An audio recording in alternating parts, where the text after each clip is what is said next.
Ese jueves volví antes de lo previsto. Había un corte de luz en la oficina de Getafe y mandaron a todos a casa.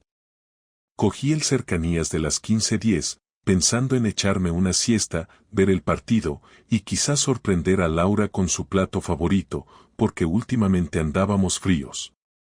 Distantes, más bien.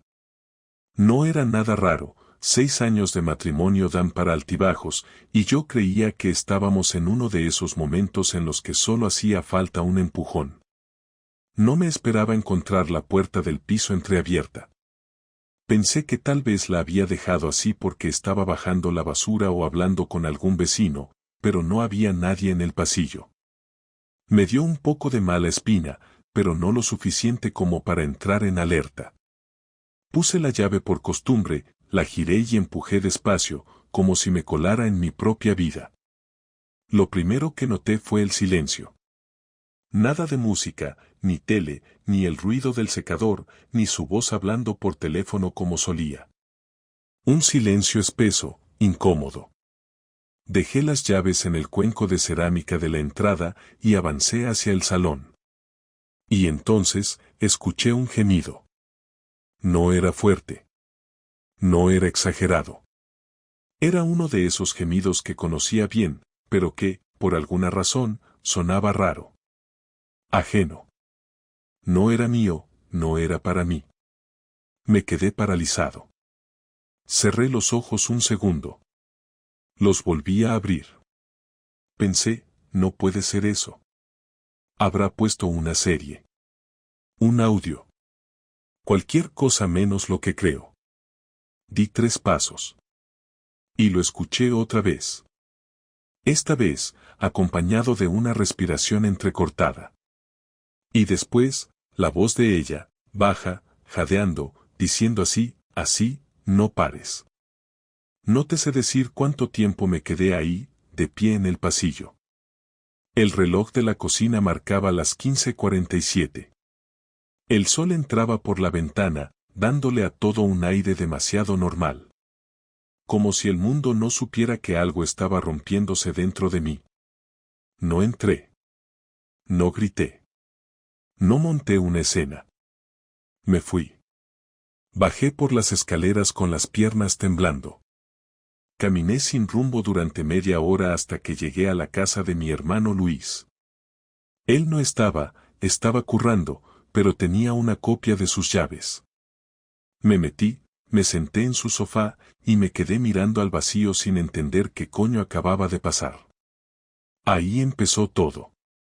Ese sonido fue el principio del fin. Ese jadeo fue la frase de apertura de la historia que te voy a contar. Y créeme, si crees que lo más jodido fue ese momento, no has visto nada. No volví al piso ese día ni el siguiente. Le dije a mi jefe que necesitaba cogerme el viernes libre por un tema familiar urgente y me encerré en casa de mi hermano Luis sin decirle nada a él tampoco. No tenía fuerzas para dar explicaciones. Apagué el móvil, cerré las cortinas y estuve casi 24 horas sin moverme del sofá, repasando una y otra vez ese momento en el pasillo, esa voz de ella, esa respiración que no era mía, y esa sensación asquerosa de haber entrado en un lugar donde yo ya no encajaba. Me duché el sábado a las 10 de la mañana, sin ganas pero sintiendo que si no lo hacía, iba a pudrirme por dentro. Cuando salí del baño y encendí el móvil, tenía 12 llamadas perdidas de Laura y 4 mensajes que no decían mucho, solo que le avisara si estaba bien, que estaba preocupada, que no entendía por qué me había ido así. No mencionaba en ningún momento lo que pasó. Ni una palabra sobre lo que escuché, como si no hubiera existido, como si yo me hubiera vuelto loco de repente y hubiera desaparecido sin motivo. No contesté. Fui al piso a eso de las 12, sabiendo que ella no estaría porque trabajaba los sábados por la mañana, y al llegar, todo estaba perfectamente ordenado. El salón limpio, la cama hecha, la cocina impecable. Como si nada hubiera pasado. Como si lo del jueves no hubiera sido real. Pero lo fue. Lo sabía. Lo escuché. No soy idiota. Me senté en la cama y me quedé mirando la pared durante casi una hora. Pensaba en entrar al baño, mirar en el cubo de la ropa sucia, buscar alguna prenda o rastro, pero me di cuenta de que no quería pruebas. No necesitaba confirmar nada. Lo que quería era entender. ¿Quién era? ¿Desde cuándo? ¿Por qué? ¿Y cómo coño había sido tan imbécil de no darme cuenta? Al final no revisé nada. Volví a salir. Me fui a andar por Getafe sin rumbo, con el móvil en la mano y una idea que no me quitaba de la cabeza: tenía que saber quién era el otro. Porque sí, estaba dolido, estaba humillado, pero sobre todo estaba rabioso. No con ella, todavía no. Con él. El que se metió en mi casa, en mi cama, en lo que era mío. No por posesión, sino por lo que habíamos construido. Quería saber qué cara tenía, cómo hablaba, si era más alto que yo, más joven, más simpático. No sé qué esperaba encontrar, pero tenía que hacerlo. El sábado por la noche volví al piso, y Laura estaba en el sofá, viendo una película con una manta en las piernas. Me miró como si hubiera vuelto de la guerra. No dijo nada al principio, solo me observó como si estuviera intentando leerme. Me quedé de pie junto a la puerta, sin avanzar, sin colgar la chaqueta, sin saludar. ¿Dónde estabas?, me preguntó, bajando la voz. Fuera, le respondí, sin apartar la mirada. Te he llamado, añadió. Pensé que te había pasado algo. Sí, algo pasó. Y ahí, por primera vez, noté que algo en su rostro se tensó. Algo mínimo. Un gesto contenido. Como si de repente se diera cuenta de que yo sabía. Pero no dijo nada. No preguntó qué había pasado. Solo se quedó callada, esperando. No tenía intención de montarle una escena. No quería gritos, ni lágrimas, ni disculpas falsas. Así que me senté en la silla del comedor, la miré desde ahí y hablé sin levantar la voz.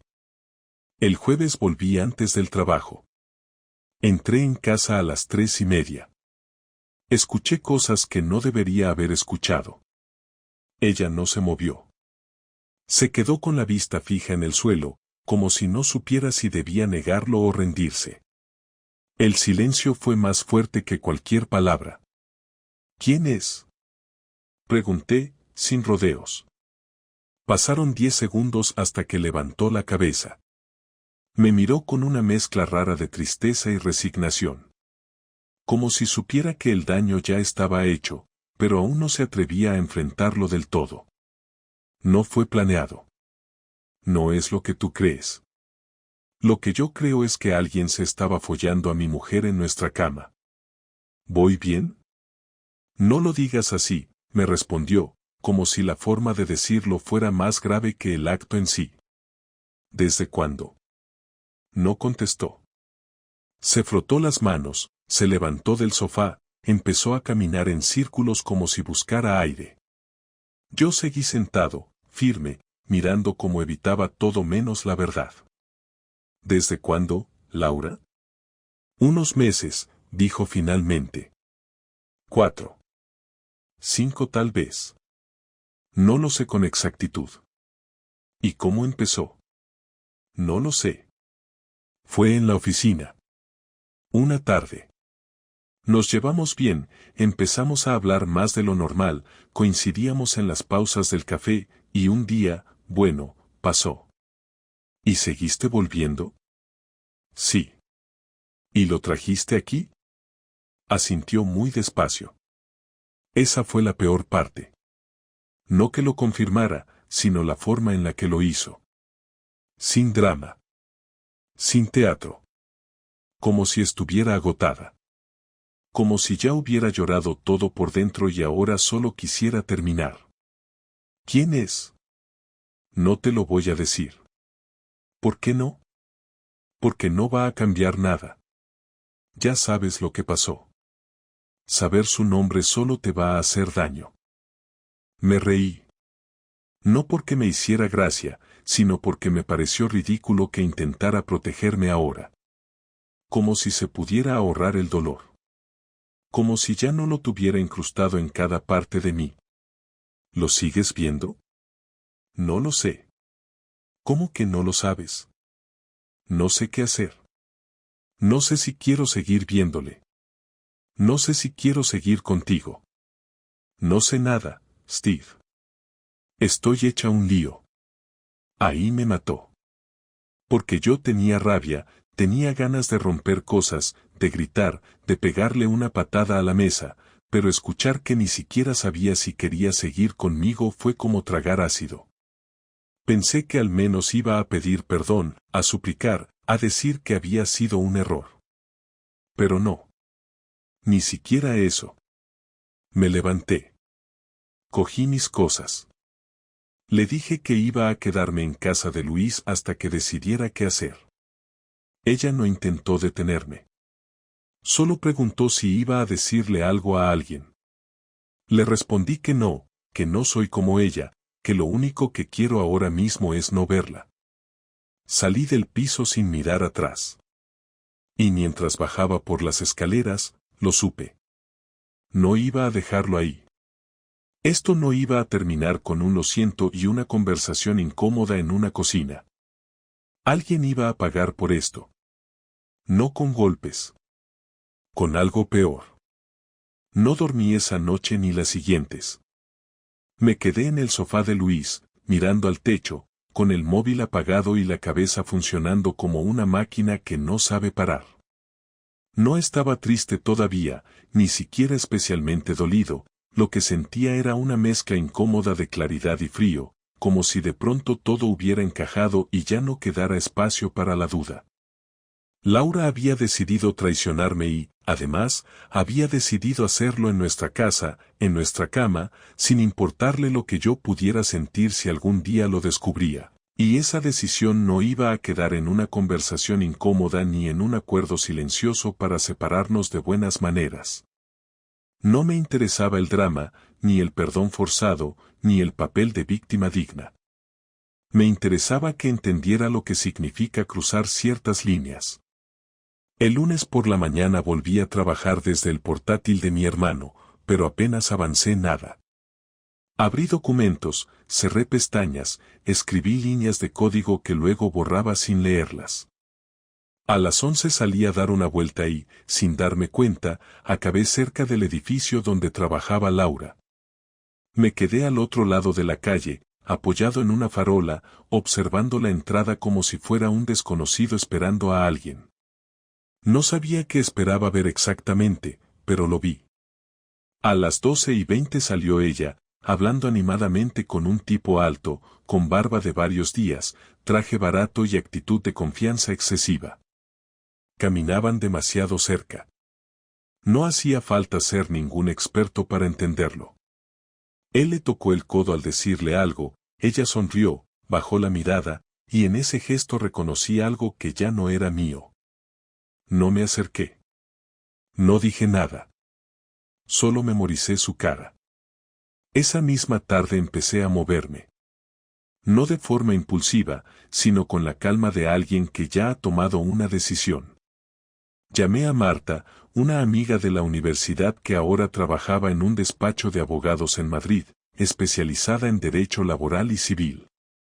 No le di detalles, solo le dije que necesitaba una consulta, que era urgente, que no quería hacer ruido todavía. Me consiguió una cita para el martes a primera hora. Cuando colgué, sentí por primera vez algo parecido al control. No era felicidad, ni alivio, pero al menos ya no estaba paralizado. En la reunión no lloré ni me exalté. Le expliqué todo con frases largas, ordenadas, sin adornos, desde el momento en que escuché lo que escuché hasta la conversación en el salón. Ella tomó notas, me hizo preguntas concretas, me pidió fechas, horarios, cualquier cosa que pudiera servir más adelante. Cuando terminé, me miró con seriedad y me dijo que había varias opciones, que ninguna era rápida ni limpia, pero que si quería actuar con cabeza y no solo con rabia, había caminos legales y sociales que podían doler mucho más que un portazo. Asentí. Eso era exactamente lo que buscaba. Salí de allí con una lista mental de pasos y una certeza clara: no iba a enfrentarme a Laura todavía. No hasta tenerlo todo preparado. Esa noche ella me llamó 4 veces. No contesté.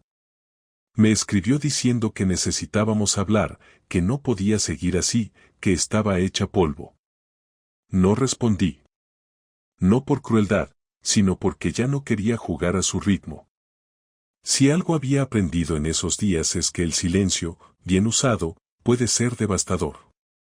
Durante las siguientes 2 semanas, mi vida se convirtió en una rutina doble. De cara al mundo, seguía trabajando, quedando con Luis, haciendo vida normal. Por dentro, estaba construyendo algo.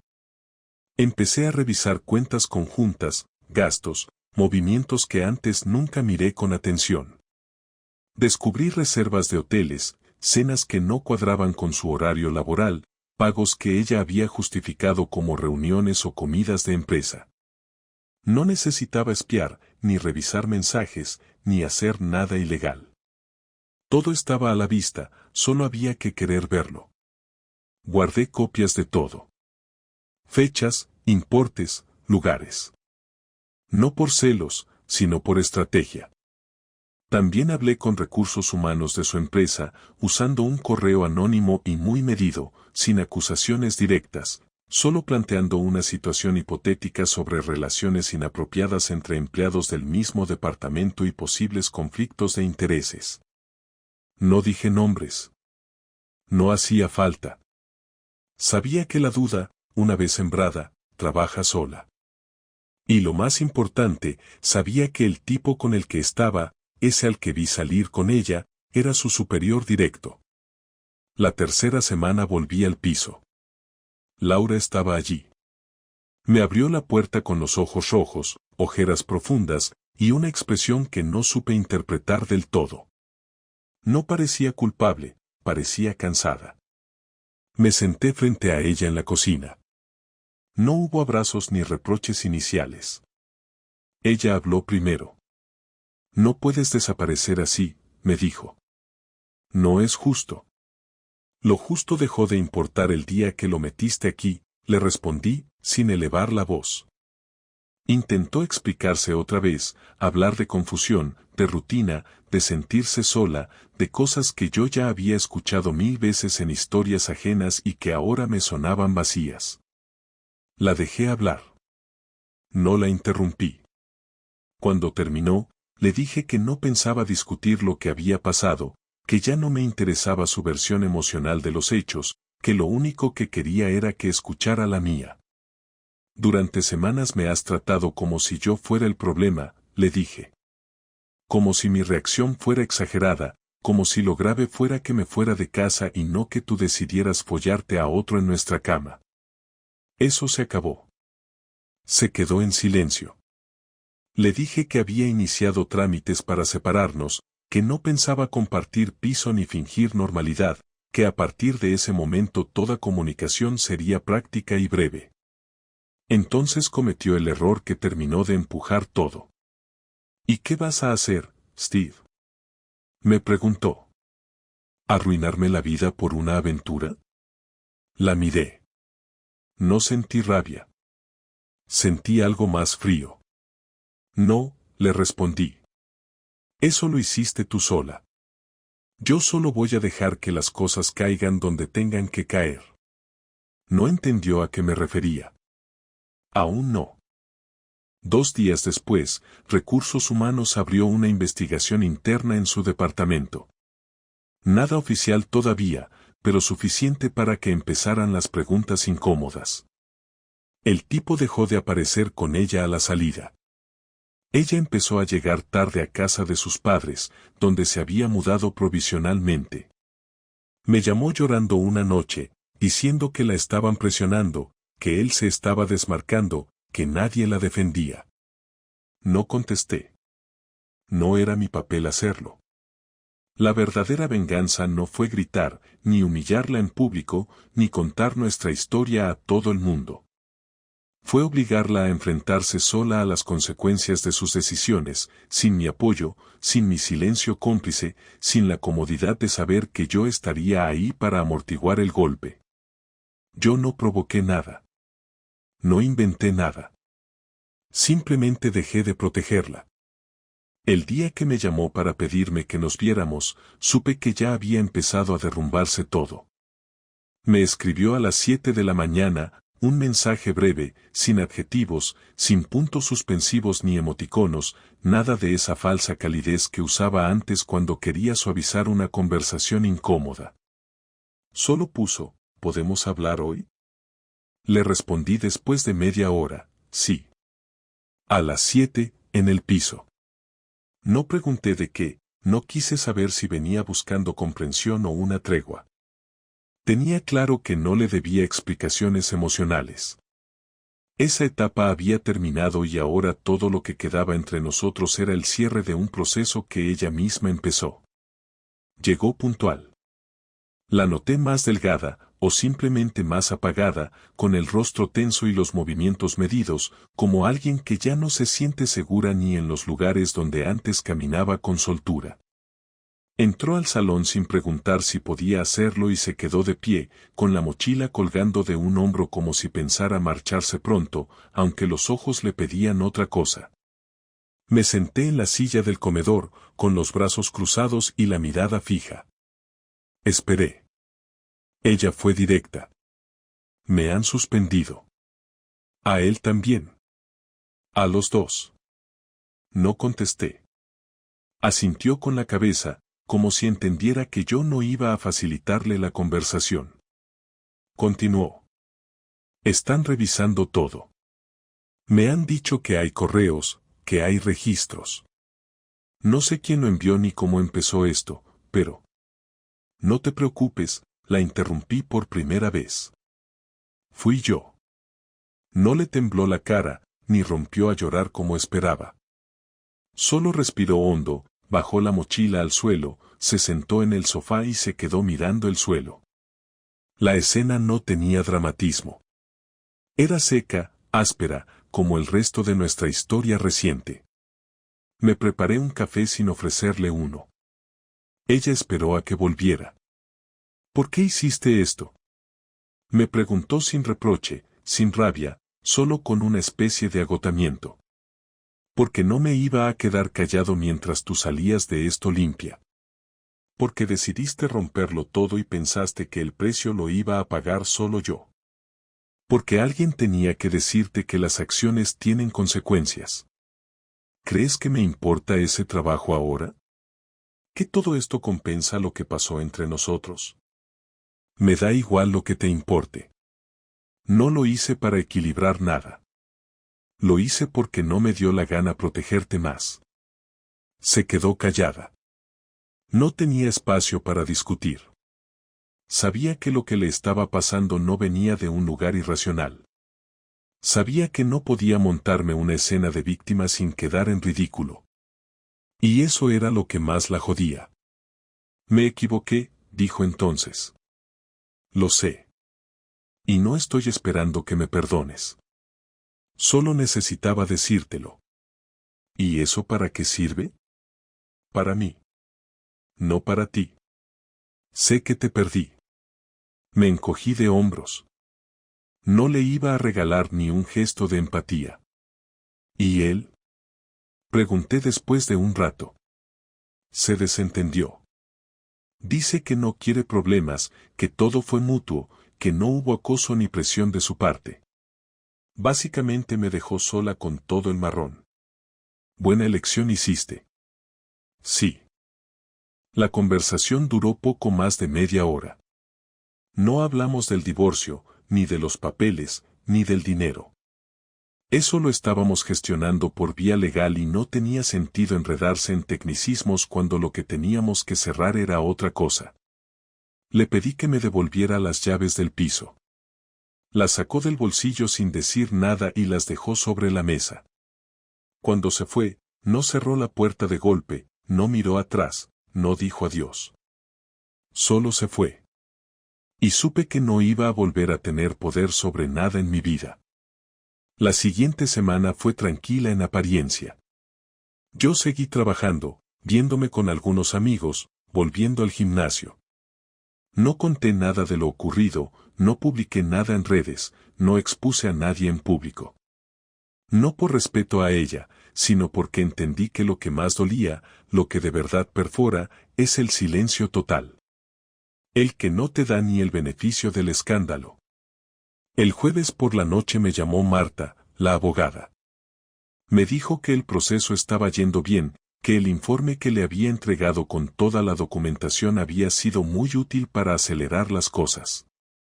Me preguntó si quería iniciar el reparto de bienes o si prefería esperar. Le dije que podía empezar ya con todo. Le aclaré que no tenía interés en quedarme con más de lo justo, que no quería una guerra económica, que solo me asegurara que ella no pudiera sacar ventaja de una situación que ella misma había creado. El viernes, Laura volvió a escribirme. Fue un mensaje largo, esta vez con un tono distinto. Más emocional, más desesperado. Me dijo que no quería que acabáramos así, que sentía haber arruinado lo que teníamos, que había pensado que esa aventura le daría algo que le faltaba y se había dado cuenta demasiado tarde de que lo único que había hecho era destruir lo único que valía la pena. Dijo que se sentía vacía, que estaba sin trabajo, sin rumbo, sin casa propia. Dijo que sabía que no merecía una segunda oportunidad, pero que le gustaría hablar por última vez, sin reproches, solo para despedirse bien. Le respondí 3 horas después, no lo creo necesario. No me debes un cierre. Me lo diste el día que te metiste en esa cama. No volvió a escribirme. Esa noche, mientras cenaba solo en casa, me di cuenta de que ya no me dolía. Que no tenía ansiedad, ni angustia, ni ese nudo en el pecho que había sentido al principio. Había pasado algo mejor, había recuperado la autoridad sobre mi vida. No tenía una victoria, no estaba celebrando nada, pero al menos no estaba esperando que alguien me devolviera algo. No quería su perdón, ni su arrepentimiento, ni su miseria. Solo quería seguir adelante sin tener que cargar con nada que no me perteneciera. La siguiente vez que volví a verla fue por obligación en la firma de los papeles. Marta me había llamado unos días antes para confirmar la hora y el lugar, todo estaba ya acordado, los términos eran simples, reparto de bienes equitativo, nada de pensiones ni propiedades compartidas, solo el cierre legal de algo que llevaba muerto más tiempo del que yo había querido admitir. La cita era un lunes a las 10, en un despacho en el centro de Madrid, y llegué 10 minutos antes, más por no tener que saludarla de camino que por puntualidad. Ella ya estaba sentada en la sala, con una carpeta en el regazo, vestida de forma formal, sin maquillaje, con una expresión que ya no me provocaba nada, ni rabia, ni tristeza, ni ternura. Solo indiferencia. Entré, saludé al abogado de ella con un apretón breve, me senté y abrimos los documentos. Durante la lectura, nadie habló. Solo se oían las hojas al pasar y los clics del bolígrafo que Marta usaba para señalar los espacios donde debía firmar. Laura no miraba a nadie. Mantenía la vista en la mesa, firme, como si eso hiciera más rápido el trámite. Yo firmé cada página con calma, revisando que todo estuviera como habíamos pactado, sin querer dejar ni una coma mal colocada. Cuando terminamos, el abogado de ella se levantó, estrechó nuestras manos con ese gesto vacío que tienen los que se dedican a separar personas para ganarse la vida, y salió de la sala para ir a entregar las copias. Marta hizo lo mismo. Nos quedamos solos. Laura fue la que rompió el silencio. No pensé que acabaría así. No respondí. Estaba claro que no había venido a buscar reconciliaciones, pero si quería decir algo, tal vez limpiar algo que solo le pesaba a ella. No esperaba que me lo perdonaras, pero tampoco pensé que me odiarías tanto. No te odio, le respondí, mirando directo. Para odiar a alguien tiene que seguir importándote. No bajó la mirada. Asintió levemente y luego suspiró. Parecía cansada, no por la situación, sino por todo lo que llevaba encima.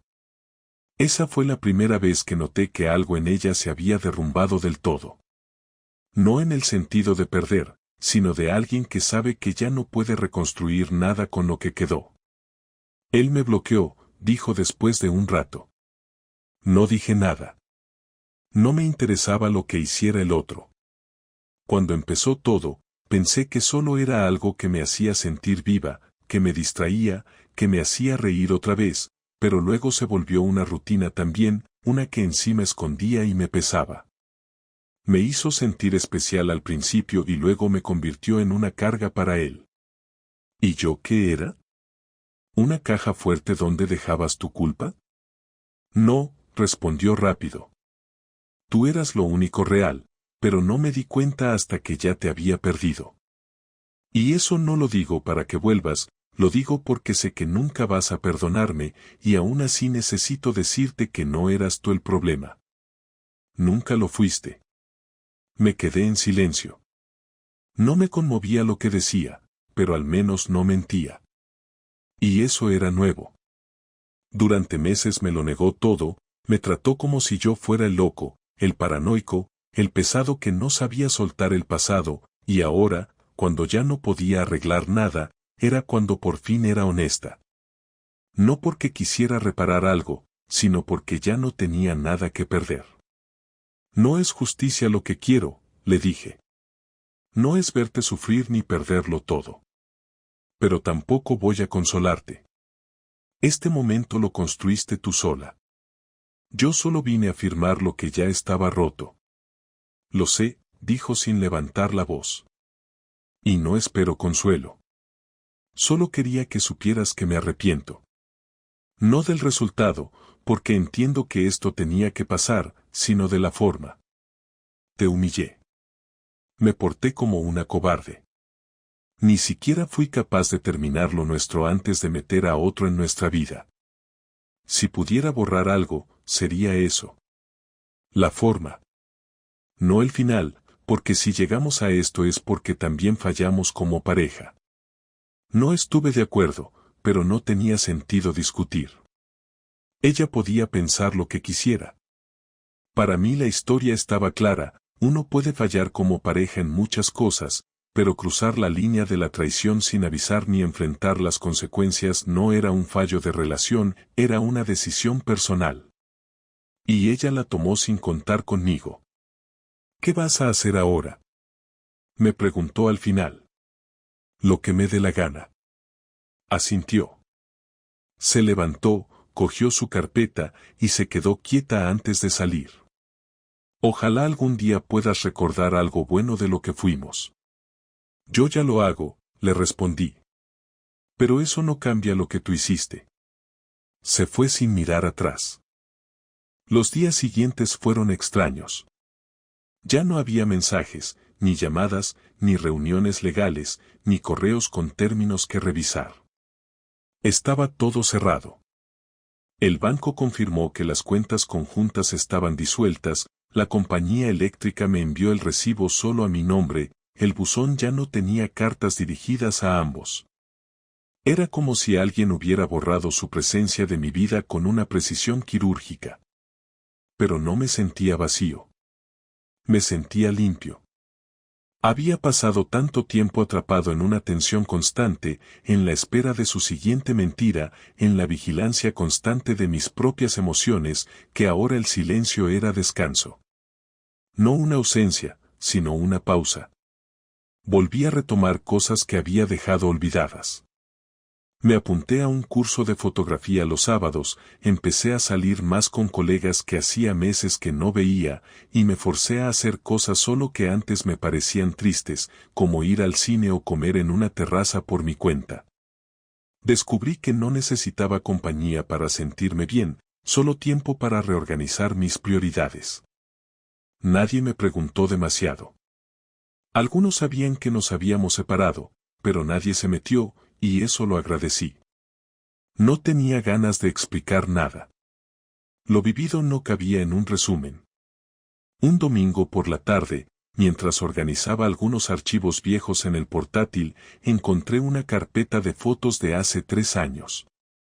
Había una imagen de Laura y yo en Galicia, sentados en una piedra, comiendo empanada con las manos, sonriendo los dos como si no existiera ninguna tensión entre nosotros.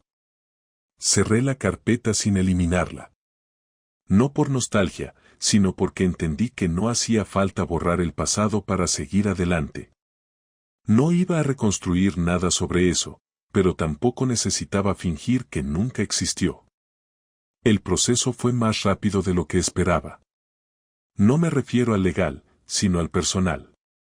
Pasar página no fue sencillo, pero tampoco fue una tortura. En el fondo, creo que ya había empezado a irme de esa relación mucho antes de que todo estallara. Solo necesitaba el golpe final para hacerlo real. Y ahora que ya no quedaba nada por discutir, por firmar o por vengar, lo único que quedaba era vivir. Sin rencor. Sin explicaciones. Sin ruido. 3 semanas después de firmar los papeles, me llegó una notificación del juzgado confirmando que el proceso estaba cerrado oficialmente. No sentí alivio ni tristeza, solo una sensación de tarea cumplida. Como tachar la última línea de una lista que llevaba meses pendiente. Me senté con el documento en la mano y lo leí 2 veces sin que nada me provocara ningún tipo de reacción. No tenía curiosidad por saber si ella también lo había recibido, ni ganas de compartir con nadie que ya era un hombre divorciado. Era un dato, no un evento. Había llegado el final. Punto. Al día siguiente, salí a cenar con Luis y un par de amigos. Nada del otro mundo, unas cervezas, un sitio tranquilo, conversación sobre fútbol, trabajo, alguna anécdota sin importancia. Ninguno preguntó por Laura, ni mencionó el tema, y lo agradecí. Me sentía cómodo en ese tipo de silencio. El que no necesita que se hable de lo obvio. Me reí más de lo habitual, bebí lo justo para dormir sin sobresaltos, y cuando volví a casa, puse música mientras lavaba los platos que había dejado en la pila. Era martes. Y por primera vez, sentí que los días ya no me recordaban a nada. Una noche, me escribió Bea, una amiga de la universidad que no veía desde hacía años. Me había comentado una publicación que puse en redes sobre un libro que estaba leyendo y a partir de ahí seguimos hablando. Me preguntó si seguía con Laura, y le dije que no, que habíamos terminado hacía poco. No dio pena, ni lástima, ni entró en detalles. Me habló de su trabajo, de su perro, de su última mudanza, y la conversación se hizo tan natural que me sorprendió no sentirme incómodo. Era la primera persona con la que hablaba largo y tendido desde todo lo ocurrido, y no tuve que explicarle nada. Solo era yo, fuera del contexto de la traición, de la rabia, del juicio. Y eso me hizo darme cuenta de que había una parte de mí que ya no pertenecía a esa historia. Después de unos días de charla suelta, Bea me propuso vernos. No era una cita. Era un café, un reencuentro, nada más. Acepté sin pensarlo mucho. No porque me interesara iniciar algo, sino porque me apetecía volver a hablar con alguien en persona sin tener que fingir que estaba bien ni justificar mis decisiones. Quedamos un sábado por la tarde, en Lavapiés. El sitio era pequeño, con pocas mesas y luz cálida.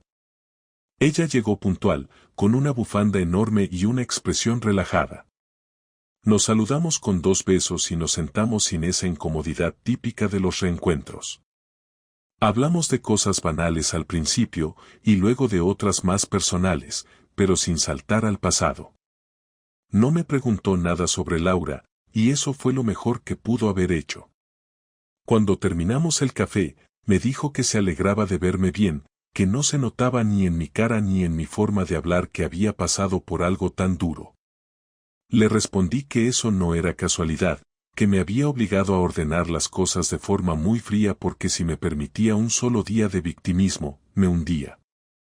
Me miró con cara de entenderlo perfectamente y me dijo algo que me hizo pensar durante días. A veces la dignidad no se nota en lo que uno hace, sino en lo que uno se guarda. Esa frase se me quedó grabada. No porque fuera bonita ni profunda, sino porque describía exactamente lo que había hecho todo este tiempo.